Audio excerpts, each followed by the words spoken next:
할렐루야. 12월 12일 화요일 새벽 기도를 시작하겠습니다. 사도신경으로 우리의 신앙을 고백합니다. 나는 전능하신 아버지 하나님 천지의 창조주를 믿습니다. 나는 그의 유일하신 아들 우리 주 예수 그리스도를 믿습니다.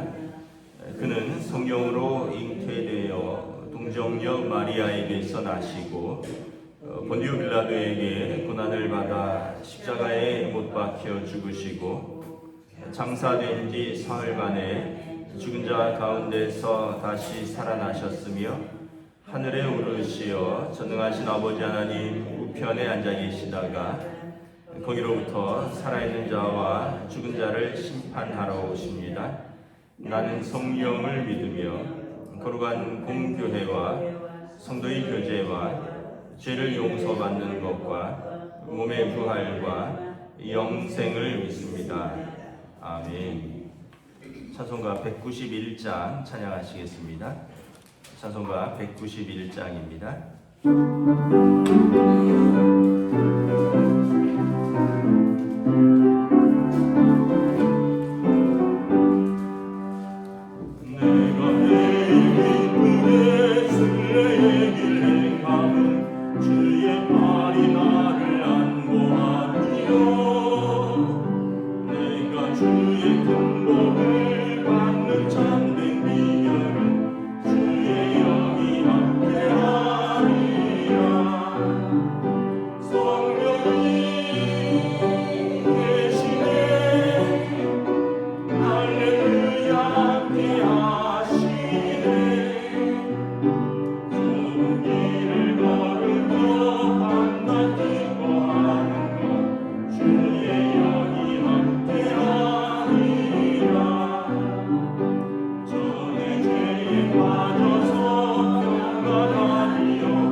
구약성경 잠언 23장 17절에서 35절 말씀입니다. 잠언 23장 17절에서 35절까지 말씀입니다. 다 찾으신 줄 알고 저와 여러분들이 한 절씩 교도하도록 하겠습니다. 내 마음으로 죄인의 형통을 부러워하지 말고 항상 여호와를 경외하라. 정령이 내 장래가 있겠고 내 소망이 끊어지지 아니하리라. 내 아들아 너는 듣고 지혜를 얻어 내 마음을 바른 길로 인도할지니라. 술을 즐겨하는 자들과 고기를 탐하는 자들과도 더불어 사귀지 말라. 술 취하고 음식을 탐하는 자는 가난하여질 것이요 잠자기를 즐겨하는 자는 헤어진 옷을 입을 것임이라. 너를 낳은 아비에게 청정하고 내 늙은 어미를 경히 여기지 말지니라. 진리를 사대에 팔지는 말며 지혜와 훈계와 명철도 그리할지니라. 의인의 아비는 크게 즐거울 것이요 지혜로운 자식을 낳은 자는 그로 말미암아 즐거울 것이니라. 내 부모를 즐겁게 하며 너를 낳은 어미를 기쁘게 하라. 내 아들들아 내 마음을 내게 주며 내 눈으로 내 길을 즐거워할지어다. 대저 음녀는 깊은 구덩이요 이방 여인은 좁은 함정이라. 참으로 그는 강도같이 매복하며 사람들 중에 사악한 자가 많아지게 하느니라. 재앙이 네게 있느냐 근심이 네게 있느냐 분쟁이 네게 있느냐 원망이 네게 있느냐 까닭 없는 상처가 네게 있느냐 붉은 눈이 네게 있느냐 술에 잠긴 자에게 있고 혼합한 술을 구하러 다니는 자에게 있느니라. 포도주는 붉고 잔에서 번쩍이며 순하게 내려가나니 너는 그것을 보지도 말지어다. 그것이 마침내 뱀같이 물 것이요 독사같이 쏠 것이며 또 내 눈에는 괴이한 것이 보일 것이요 내 마음은 구부러진 말을 할 것이며 너는 바다 가운데 누운 자 같을 것이요 돛대 위에 누운 자 같을 것이며 내가 스스로 말하기를 사람이 나를 때려도 함께 읽습니다. 내가 스스로 말하기를 사람이 나를 때려도 나는 아프지 아니하고 나를 상하게 하여도 내게 감각이 없고 내가 언제나 길까 다시 술을 찾겠다 하리라. 아멘. 네, 할렐루야. 네, 오늘도 새날을 주셨습니다. 우리 주님께서 은혜와 평강으로 함께하여 주시기를 축복합니다. 오늘 말씀은 계속해서 지혜로운 사람이 어떤 사람인가, 하나님을 경외하는 사람을 말하죠. 하나님을 경외하는 사람은 오늘 17절에 보면 마음으로 죄인의 형통을 부러워하지 않습니다. 그리고 항상 하나님을 경외합니다.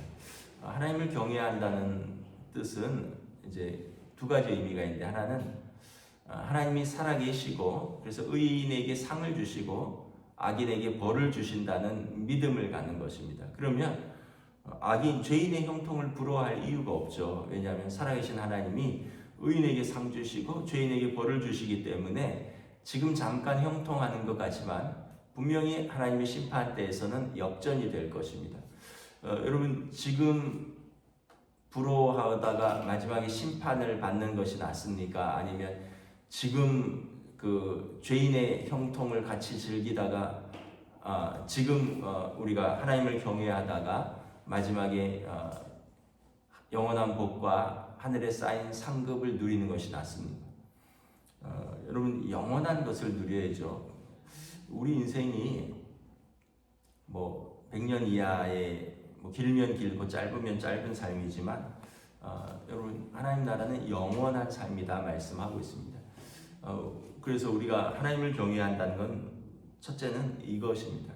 하나님은 살아계시고 의인에게 상을 주시고 악인에게 벌을 주신다. 그러므로 우리가 죄인의 형통을 부러워할 필요가 없다는 거죠. 두 번째는 뭐냐 하면 우리가 이제 하나님을 경외한다는 것은 우리가 예수 그리스도를 통해서 거듭났다는 것을 의미합니다. 그래서 죄에 대해서는 죽고 이제 그리스도 안에서 하나님 안에서 산 것을 의미합니다. 죄에 대해서 죽었다면 죄인의 형통을 부러워할 필요가 없죠. 우리가 죄인의 형통을 부러워한다는 것은 죄에 대해서 아직 살아있다라는 거죠. 여러분, 그러면은 우리가 항상 갈등 속에 있습니다. 왜냐하면 그리스도 안에서 거듭났기 때문에 우리가 의에 대한 소망도 있고 또 죄에 대한 형통함도 부러워한다면 우리가 참 계속 갈등밖에 없는 거죠. 그래서 죄에 대해서는 죽고요, 의에 대해서 살면서 그리스도 안에서 거듭난 사람이 하나님을 경외하는 사람입니다. 그래서 우리가 가끔 그런 마음이 들 때도 있긴 있을 겁니다. 아유, 참 그런 표현들 쓴 사람 뭐 전생에 뭐 나라를 구했나 뭐 이러면서 뭐 하는 것마다 잘 되는 것 같고 뭐 투자하는 것마다 뭐 성공하는 것 같고 뭐 사는 부동산은 오르는 것 같고 그런데 여러분 그것보다 더 중요한 것은 영혼에 투자하는 겁니다. 더 중요한 것은 여러분 하나님 나라의 상급을 즐거워하는 것입니다. 그래서 18절에 보면 이 여호와를 경외하는 자에게 정령이 장래가 있고 소망이 끊어지지 않을 것입니다. 그리고 이 사람들은 이제 듣고 지혜를 얻어 그 마음을 바른 길로 인도할 것입니다. 여러분 하나님을 경외한다는 것은 그래서 어떤 뜻이냐 하면 하나님을 두려워하기 때문에 하나님의 말씀을 잘 듣고 지킨다는 뜻입니다. 하나님의 말씀을 잘 듣고 지키면 그것이 지혜를 우리에게 주고요. 그래서 우리를 바른 길로 인도하는 것입니다. 그러니까 우리가 지혜를 얻어서 바른 길로 인도하니까 정령이 장래가 있고 소망이 끊어지지 않을 것입니다. 우리가 우리 자녀들에게 가장 바라는 게 뭘까요? 부모로서 우리 아이들이 바르게 자라고 또 소망 있는 또 건강한 사람으로 자라는 것이겠죠. 그러려면 무엇을 가르쳐야 될까요? 하나님의 말씀을 가르쳐야 되죠. 하나님을 경외하는 법을 가르치면 되겠죠. 근데 이제 우리가 하나님 경외함보다 우리 아이들이 잘 되는 것이 뭐 좋은 대학 가는 것, 또 뭐 좋은 직장 가는 것, 또 좋은 뭐 배우자 만나는 것. 근데 이게 전부 다 어떤 면에서 보면 말은 앞에 좋은이라는 뜻이 붙지만 사실은 하나님 경외함보다 그것을 더 선택함으로 인해서 사실은 더 좋은 것, 가장 좋은 것, 지혜를 버리는 것일 수도 있어요. 가끔 성도들 중에서도 이제 그런 이야기를 하는 거 보면 목사로서 좀 마음이 아픕니다. 대학 가야지, 공부는 지금 해야지, 대학 가야지, 신앙생활은 천천히 해도 돼, 뭐 이런 거. 항상 한참 자라야, 한참 하나님을 배워가야 될 아이들이 이제 그래서 그 중요한 시기에 이제 하나님을 알아가지 못하고 세상 지식 때문에 뭐 학원 가느라고 시험 준비하느라고 신앙생활도 안 하는데 결국은 나중에 가서 신앙을 잃어버리게 된다거나 이러면 가장 좋은 지혜를 잃어버린 건데 부모님들이 이제 앞에 것만 보는 거죠. 또 가끔 뭐 어떤 사람이 좋은 사람인가 배우자를 구할 때 아이들 어떤 사람들은 뭐 어떤 직장을 다니느냐 연봉을 얼마나 받느냐 그런 거를 따지는데 지극히 세상적입니다. 여러분 무엇을 따져야 되는가? 그가 하나님을 아는 사람인가? 그래서 우리 신앙생활을 하는 부모들은 자녀들의 배우자를 구할 때 항상 아브라함이 아들 이삭을 위해서 어떻게 아내 리브가를 찾았는가를 생각을 하셔야 돼요. 오랜 시간이 걸리더라도 먼 곳을 여행하더라도 하나님을 경외하는 아내를 얻기 위해서 리브가를 얻기 위해서 이제 아브라함이 다메섹 출신 엘리에셀을 그 먼 곳까지 여행을 시키죠. 그러면서 뭐라고 합니까? 하나님이 예비해 두실 것이다. 이걸 구해야지. 여러분 특히 세상적인 기준으로 야 연봉 얼마 받는데 직장 어디 다니는데 그 집안 뭐 하는데 그러면 여러분 과연 우리의 믿음은 무엇인가라는 것을 생각을 해보게 되는 것이죠. 그래서 정말 우리 아이들이 잘 되기를 바란다면 그것보다 하나님을 경외하는 사람인가를 먼저 보아야 된다는 거예요. 에서는 어제도 말씀을 드렸지만 가나안 여인들 눈에 보기에 아름다운 여인들을 취하였고 부모의 근심이 되었고 하나님의 약속을 저버렸고 여러분 우리가 무엇을 선택을 해야 되느냐라는 거죠. 그래서 여기 19절에 내 아들아 너는 듣고 지혜를 얻어 내 마음을 바른 길로 인도할지니라. 그래서 여러분 우리 아이들이 올바로 바른 길로 인도하길 바라고 정령이 장래가 있고 소망이 끊어지지 아니하는 것은 하나님 경외함을 가르치는 거다. 20절부터 쭉 보면 이번에는 좀 술에 대한 내용들이 나옵니다. 술을 즐겨하는 자들과 고기를 탐하는 자들과 더불어 사귀지 말라. 술 취하고 음식을 탐하는 자는 가난하여질 것이요 잠자기를 즐겨하는 자는 헤어진 옷을 입을 것입니다. 이제 술 취하고 음식을 탐하다가 가난하여질 수도 있다.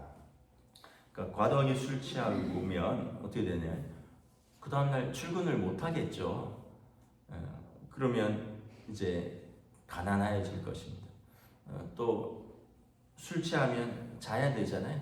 그래서 이런 모든 것들은 우리 생활의 무절제와 또 우리 생활의 질서를 무너뜨린다라는 것입니다.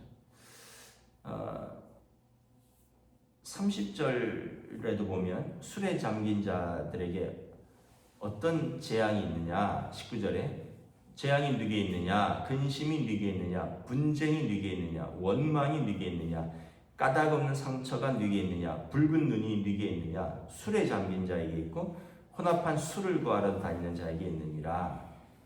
그래서 술 취하면 재앙과 근심과 분쟁과 원망과 까닭없는 상처들이 남을 수 있다라는 거예요.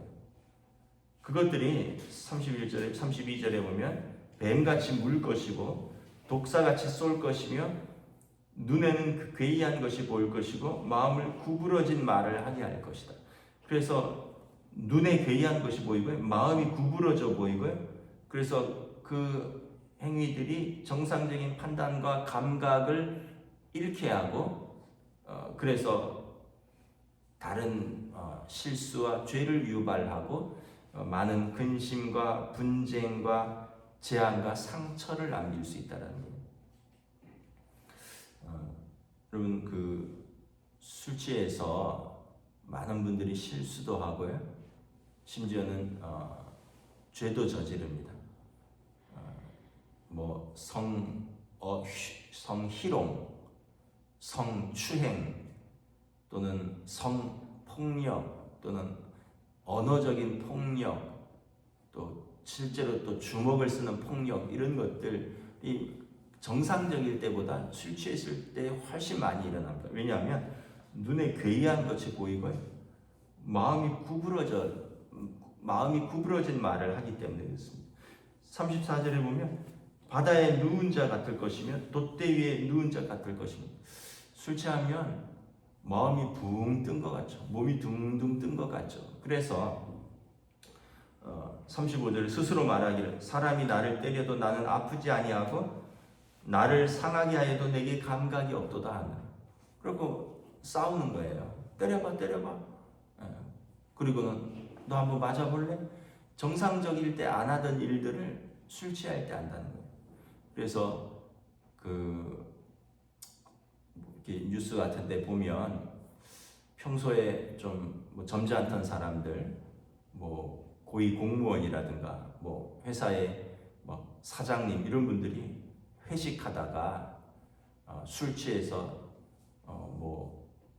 여직원들을 건드렸다든지 이런 게 해서 다 요즘 조금만 하면은 미투 이렇게 되고, 조금만 하면 성희롱되고 성추행되고 이러면요, 그 공직 생활을 이어가기가 힘듭니다. 그걸로 인해서 형사 고소되고 벌금형 받고 이러면 그 공직자는 더 이상 공직 생활을 하기가 힘듭니다. 진급이 안 되거든요. 그리고 또 사회적인 평판도 떨어지고, 또 그런 일로 휘말리면 또 가족들에게 얼마나 부끄럽습니까? 이 모든 것들이 사실은 어떤 면에서 보면 한 가지 원인에 있다는 거죠. 술 취함에 있다는 거죠. 술 취함에서 오는 실수와 죄, 그리고 이것이 재앙을 낳고 근심을 낳고 분쟁을 낳고 상처를 낳는다라는 것입니다. 그런데 술 취한 사람은 어떻게 한다고요? 35절 마지막에 보면 내가 언제 깰까 하여 다시 술을 찾겠다. 그래서 술 깨는 것이 두려운 거예요. 왜냐하면 술 취하면 바다 가운데 누운 것 같고 돛대 위에 누운 것 같고 알딸딸하고 기분도 좋고, 근데 사실은 그 정도 되면 중독이 된 거죠.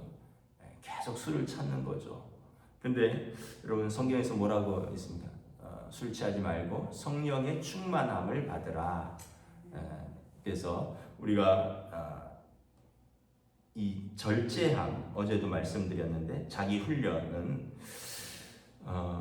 이 히브리어로 이 메슈라트 네페시라고 하는데, 네페시는 영혼입니다. 이 영혼의 훈련이라는 뜻이, 절제는 영혼의 훈련입니다. 그래서 자기 훈련이 강한 사람은 군사보다 낫다라고 잠언에서 말씀합니다. 노하기를 더디하는 사람은 용사보다 강하고 자기 마음을 다스리는 사람을 성을 점령하는 것보다 낫다. 여러분, 용사가 얼마나 강합니까? 성을 점령하는 것이 얼마나 어렵습니까? 그런데 자기를 절제하는 사람이 그 용사보다 강하고 성을 점령하는 것보다 낫다는 거예요. 또 잠언에 보면 자기 기분을 자제하지 못하는 사람은 성이 무너져 성벽이 없는 것과 같다. 여러분, 옛날에는 성을 보호하려고 성벽을 쌓잖아요. 성벽이 무너지면 성도 쉽게 공격을 당하는 거죠. 서울에 이렇게 성곽길들이 쫙 있잖아요. 이게 다 성벽입니다. 적군이 성벽을 무너뜨리고 성으로 들어오는데, 그래서 이 성벽을 치는 거죠. 남한산성이나 뭐 행주산성 이런 데 가보면 그 성벽이 얼마나 높은지 알 수 있죠. 왜냐하면 적으로부터 방어해야 되기 때문에 그렇습니다.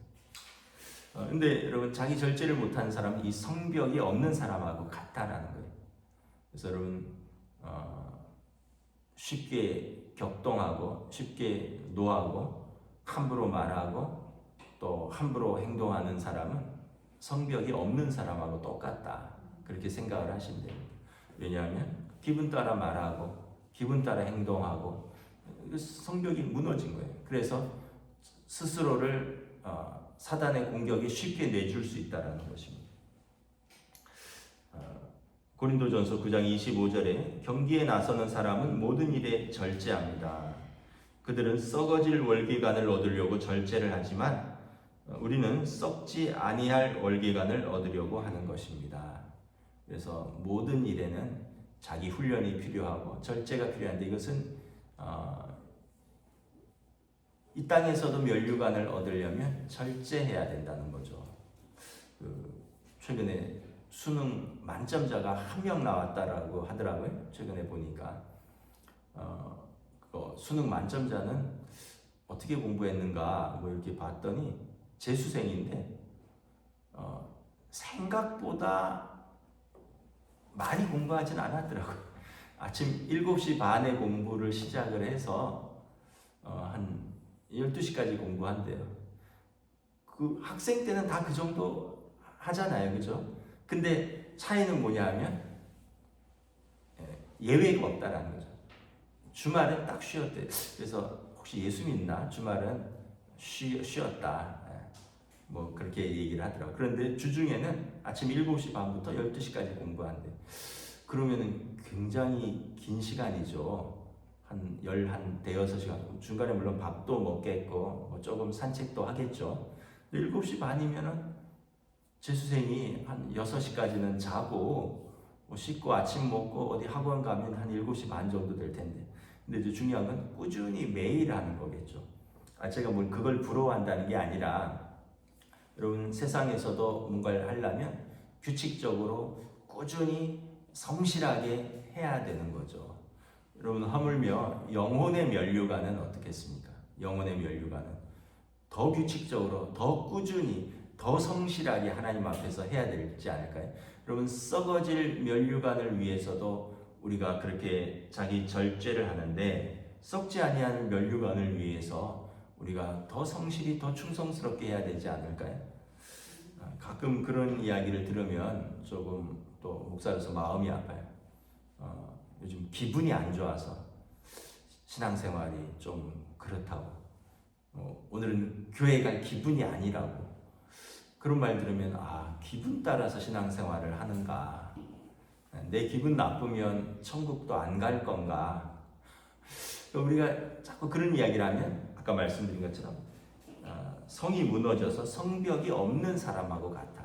그래서 여러분 기분에 좌우돼서 살면 성벽이 무너집니다. 그래서 유명한 말이 있잖아요. 여러분 기분이 안 좋을 때는 중요한 결정을 하지 말아라 이런 말이 있어요. 화가 나 있거나 기분이 안 좋을 때 중요한 결정을 하게 되면 주로 어떤 결정인가요? 회사에 사표 내는 거죠. 이제 이 회사 못 다닙니다. 그리고 나 당신하고 안 살아. 이런 말들은 다 기분이 안 좋을 때, 감정이 불안정할 때, 화가 날 때. 그래서 화가 나고 기분이 안 좋을 때는 그 상담가들은 잠깐 자리를 피하라 이런 말이 있습니다. 왜냐하면 계속 그 상태에 그 자리에 있으면 계속 기분이 안 좋아지고 계속 화가 나서 나쁜 결정을 할 수 있기 때문에 자리를 피하는 거예요. 근데 여러분 우리는 어떻게 돼? 기도하는 거죠. 기도하면 우리 안에 계신 성령님께서 내게 말씀을 하셔요. 그런데 기도하지 않으면 말씀을 듣는 것보다 내 감정에 우리가 충실하게 돼버려서 결국은 나쁜 결정을 하게 되는 것이죠. 경건한 사람은 그래서 자족하는 사람입니다. 절제하는 사람이고요. 자족하는 사람이 뭐예요? 자족하는 사람은 사도 바울이 빌립보서에서 말씀을 하셨죠. 내가 궁핍함으로 말하는 것이 아니라 어떤 형편에 있든지 나는 자족하기를 배웠노니 나는 비천에 처할 줄도 알고 풍부에 처할 줄도 알아. 모든 일 곧 배부름과 배고픔과 풍부와 궁핍에도 처할 줄 아는 일체의 비결을 배웠노라. 내게 능력 주시는 자 안에서 내가 모든 것을 할 수 있느니라. 가난해도 부해도요. 또 심지어는 배고파도 배불러도 어떤 형편에 있든지 자족, 하나님 안에서 만족하는 법을 배웠다는 거예요. 왜냐하면 내게 능력 주시는 자 안에서 내가 모든 것을 할 수 있으니까. 그런데 우리가 이 자족하지 못하고 절제하지 못하면 경건에 방해가 됩니다. 여러분 탐심은 모든 죄의 뿌리라고 말을 했고요. 절제하지 못하고 그래서 여기 아까 17절에 죄인이 형통을 부러워하는 것. 나도 저런 집에서 살고 싶다. 나도 저런 옷 사고 싶다. 이 나쁜 건 아니죠. 왜냐하면 소망이 있기 때문에 그런 부러움이 있기 때문에 우리가 노력도 하고 또 일도 하고 하는데 우리가 뭐라 그럴까요?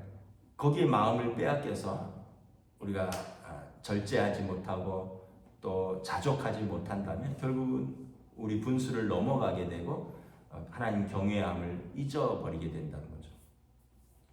최근에 어떤 그 방송을 듣는데 어떤 작가가 쓴 책이 소개되더라고요. 환경운동가가 쓴 책인데 뭐 그런 책이에요. 책 제목이 나는 옷을 사기를 포기했습니다. 이런 말. 무슨 말인가 해서 그 책을 소개하는 프로그램에 작가를 초대해서 무슨 말입니까? 이랬더니 계절이 바뀌면 자주 하는 말이 입을 옷이 없어 이런 얘기를 한다는 거예요. 그래서 습관적으로 젊었을 때 그런 식으로 얘기를 했다는 거예요. 입을 옷이 없어. 그래서 계절이 바뀌면 계속 옷을 샀다는 거예요. 근데 어느 날 더 이상 옷을 보관할 데도 없고 그럼 내가 왜 입을 옷이 없는 거지 하면서 실제적으로 찾아봤대요. 그랬더니 비슷한 옷도 많고 비슷한 종류의 옷도 많고 같은 옷도 있고 색깔만 다를 뿐 그러면서 거기에다 내가 너무 많은 마음을 빼앗겼고 너무 많은 돈을 쓰고 있고 그래서 결국은 그거를 보관도 못하게 되고 막 어디에 쌓아뒀다 어디 버리게 되고 그래서 이제 그분은 작가니까 작가는 여러분 내면 생활을 하는 사람입니다. 자기를 성찰하고 작가는 글을 쓰는 사람이잖아요. 그러다 보니까 자기를 성찰하는 나는 이제 옷을 사기를 포기했습니다. 그러면서 이제 그분 또 환경운동가기도 하더라고요. 여러 가지 그런 뜻이 있는데 근데 이제 그걸 깨닫기 전에는 자주 했던 말이 난 옷이 없어 이런 얘기를 했더래요. 우리도 가끔 그런 말 하잖아요. 옷이 없어. 어디 외출을 하려는데 옷이 없어. 근데 옷장 열어보면 옷이 가득해. 옷이 가득해. 비슷한 옷도 많고 같은 옷도 많고 작년에도 샀고 그러면서 계속 하는 말은 나는 옷이 없어. 근데 여러분 우리가 자족하는 마음을 배우면 이것이 경건의 유익이 된다. 그래서 여러분 저와 여러분들이 오늘도 지혜의 말씀 하나님을 경외함이 무엇인가 또 이 절제하고 자족한다는 것은 다 영혼의 훈련이다. 우리가 하나님을 경외하는 사람은 자족하고 절제하고 그리고 하나님 주시는 참 은혜와 기쁨을 제 가장 즐거워하는 사람인 줄 믿습니다. 오늘도 그 은혜와 기쁨이 가득하시기를 축복합니다. 기도하겠습니다. 하나님의 은혜를 감사합니다. 오늘도 여호와를 경외하라고 말합니다. 이것이 우리에게 장래가 되고 소망이 끊어지지 않으며 우리를 바른 길로 인도할 것이라 말씀합니다. 우리는 죄인의 형통을 부러워한 적이 있었음을 고백합니다. 또한 우리가 늘 깨어 기도하지 못하고 또 술 취함과 또 우리의 마음을 세상 연락에 빼앗긴 적이 있었음을 고백합니다. 그러나 이 모든 것들이 우리의 근심의 원인이 되고 또 우리의 상처의 원인이 되고 또 이것이 우리로 하여금 경건에서 멀어지게 하였던 것을 또한 깨닫고 또 다시 한번 고백합니다. 사도 바울의 말처럼 내가 하나님을 즐거워하며 그래서 그리스도 안에서 죄에 대해서는 죽고 하나님에 대하여 살았으니 어떠한 형편에 있든지 또 어떠한 처지에 있든지 내가 자족하는 법을 배울 수 있기를 원합니다. 그리하여 우리가 하나님 안에서 살아가는 것, 말씀을 즐거워하고 하나님 안에서 기뻐하는 것이 무엇인가 참된 영혼의 안식과 즐거움 가운데 은혜를 누리며 살아가는 주의 백성들로 오늘도 인도하여 주시옵소서. 감사를 드리오며 우리 주 예수 그리스도의 이름으로 기도드리옵나이다. 아멘. 하늘에 계신 우리 아버지의 이름을 거룩하게 하시며 아버지 나라가 오게 하시며 아버지의 뜻이 하늘에서와 같이 땅에서도 이루어지게 하소서. 오늘 우리에게 일용할 양식을 주시고 우리가 우리에게 잘못한 사람을 용서하여 준 것 같이 우리 죄를 용서하여 주시고 우리를 시험에 빠지지 않게 하시고 악에서 구하소서. 나라와 권능과 영광이 영원히 아버지의 것입니다. 아멘.